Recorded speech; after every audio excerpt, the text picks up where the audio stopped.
ఈరోజు ఈ గడిచిన 5 ఏళ్లలో వైఎస్ఆర్ కాంగ్రెస్ పార్టీ ప్రభుత్వం పైన గ్రామాన మున్సిపాలిటీ పట్టణాలే కాకుండా గ్రామాల్లో కూడా ఎటువంటి అభివృద్ధికి నోచుకోలేదని గడిచిన 5 ఏళ్లలో ఏమైనా జరిగిందంటే కక్ష సాధింపులు అరాచకాలు తప్ప ఎక్కడ అభివృద్ధి శూన్యం.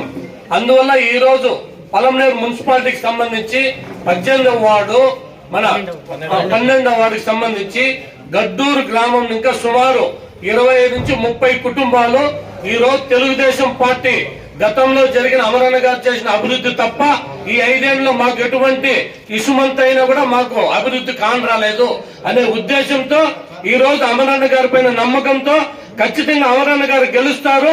మా గడ్డూరు గాని గడ్డూరు ప్రాంతాలు గాని అభివృద్ధి కావాలంటే ఖచ్చితంగా మనకి ఒకే ఒక్క నాయకుడు, ఏకైక నాయకుడు అమర్నాథ్ రెడ్డి గారని అన్నగారి పైన అభిమానంతో ఈ రోజు వాళ్ళంతా కూడా స్వచ్ఛందంగా దాదాపు 30 కుటుంబాలు తెలుగుదేశం పార్టీలో చేరడం వాళ్ళంతా కూడా వచ్చినారు. ప్రతి ఒక్కరికి పేరు పేరున మీకు మీ కుటుంబ సభ్యులకంతా కూడా తెలుగుదేశం పలమనేరు మున్సిపాలిటీ తరఫున స్వాగతం, సుస్వాగతం, అదేవిధంగా ధన్యవాదాలు కూడా.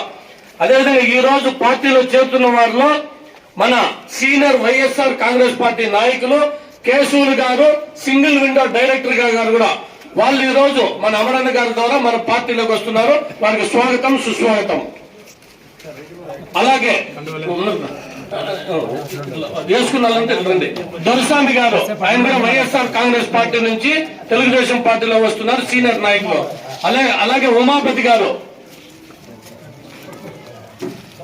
దండపాణి గారు,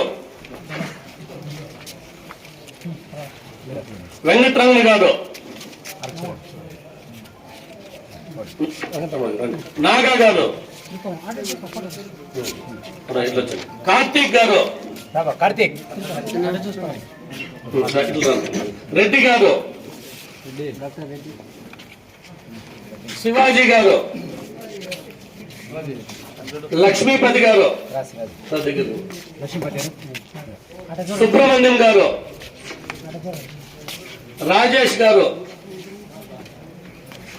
సుబ్బు గారు, భాస్కర్ గారు, మహేంద్ర గారు, హేమంత్ గారు, హేమంత్ గారు, అరుణ్ కుమార్ గారు, ఈశ్వర్ గారు, జ్ఞానేంద్ర గారు, కుప్పుస్వామి గారు మరియు గౌతమ్ గారు, మీ అందరికీ తెలుగుదేశం పార్టీ తరఫున స్వాగతం, సుస్వాగతం.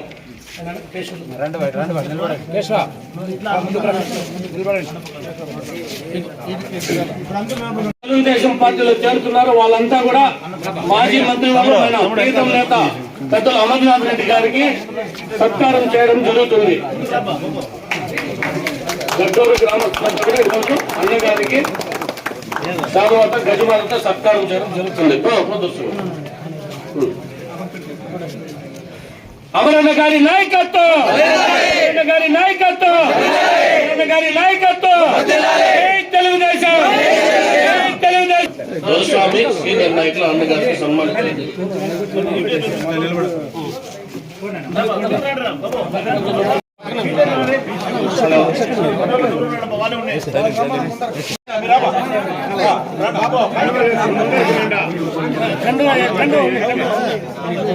చూడబా చూడ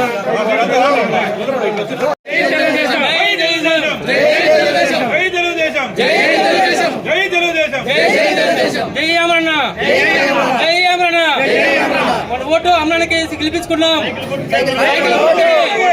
సైకిల్ గుర్తుకే, సైకిల్ గుర్తుకే. అందరికీ నమస్కారం. ఇక్కడున్న టీడీపీ నాయకులకు అందరికీ హృదయపూర్వక వందనం. గడిచిన 5 సంవత్సరాల నుంచి వైఎస్ఆర్లో అభివృద్ధి ఏమి జరగడం లేదు. మా ఊరికి అమరన్న అభివృద్ధి చేసింది తప్ప ఇంకెవరు ఏం చేయింది లేదు. రోడ్లు కానీ కాలువలు కానీ మున్సిపాలిటీ పరిధిలో ₹1 పైసా పని కూడా చేయడం లేదు. మేము సింగిల్ విండోల నుంచి ఈరోజు అమరన్న నాయకత్వంలో పార్టీలో చేరుతున్నాం. జై అమరన్న, జై తెలుగుదేశం. నా పేరు Doraswamy. First party YSR party పెట్టిన నుంచి గడ్డూరు జెండా కట్టింది ఎవరైనా లేరు. అట్లాంటిది ఫస్ట్ నేను పోయి జెండా కట్టాను.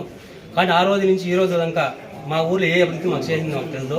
కాబట్టి మా స్వస్థంగా మేము వచ్చి ఈరోజు అమరన్న ఆధారంలో పార్టీ చేరడం జరిగింది. టీడీపీ తరఫున జై అమరన్న, జై టీడీపీ. ఫస్ట్ ఊర్లోకి వచ్చినప్పుడు ఏమే నిలబడాలన్నా, అందరూ నిలబడాలన్నా. మున్సిపాలిటీలో కలిసిన తర్వాత కూడా మున్సిపల్ పరిధిలో ఎప్పుడు ఎన్నికలు జరిగినా గడ్డూరు గ్రామంలో తెలుగుదేశం పార్టీకి మెజారిటీ ఇస్తూ ఉన్నారు. అంటే గడ్డూరు గ్రామం వన్ సైడ్గా ఉండేటువంటి గ్రామం.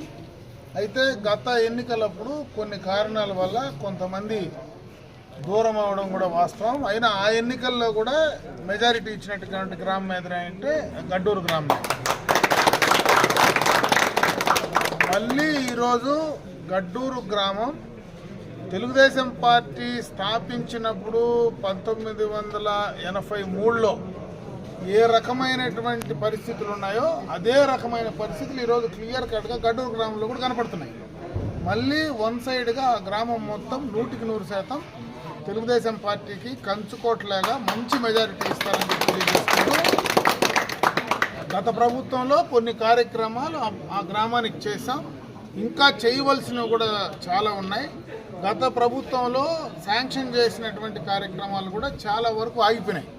అవన్నీ కూడా రేపు మళ్ళా చంద్రబాబు నాయుడు గారు ముఖ్యమంత్రి అయిన తర్వాత అవన్నీ కూడా కంప్లీట్ చేయడం జరుగుతుంది. మరొకసారి గడ్డూరు గ్రామానికి నేను వచ్చినప్పుడు ఇంకా గడ్డూరు గ్రామానికి సంబంధించినటువంటి చాలా విషయాలు అక్కడనే నేరుగా మాట్లాడడం జరుగుతుందని చెప్పి తెలియజేసుకుంటున్నాను. పార్టీలోకి వచ్చినటువంటి అందరినీ కూడా మనస్ఫూర్తిగా తెలుగుదేశం పార్టీలోకి ఆహ్వానిస్తూ మీరంతా కూడా గతంలో తెలుగుదేశం పార్టీ కుటుంబ సభ్యులే. రేపు మనమందరం కలిసికట్టుగా మీకు ఎప్పుడు ఏ అవసరం వచ్చినా నేను తప్పనిసరిగా మీకు అందుబాటులో ఉండి అటు గ్రామానికి మీకు అన్ని రకాలుగా కూడా మీరు ఎప్పుడు అడిగినా కూడా అన్ని చేసి ఇవ్వడానికి సిద్ధంగా ఉంటానని చెప్పి తెలియజేసుకుంటున్నాను.